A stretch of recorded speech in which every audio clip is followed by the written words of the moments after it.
అయ్యో నన్ను ఉన్నవని మా అక్క తిట్టినావు కదా బావా.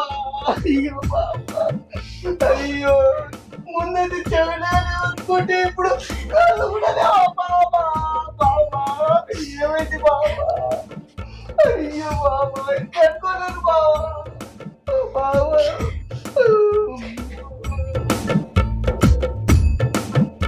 అయ్యో బావా ఏమైంది బావా. నీకు ఇట్లా అవుతుంది అనుకోలేదు బావా. అయ్యో బావా. అమ్మ బావా ఆపరేషన్ మంచిగానే అయిందా బావా. ఇప్పుడు ఎట్లుంది బావా. బావా బావా. ఓవర్ యాక్షన్ చేయకరా. అరే ఇదివరకే చెవులు కన్ను పోయినాయిరా. నువ్వు అట్లు ఊపితే ఉన్న పానం పీక్తుంది. నాకున్న దగ్గర పానం ఒక్కటిరా. అక్క నువ్వు ఇన్న బాయ్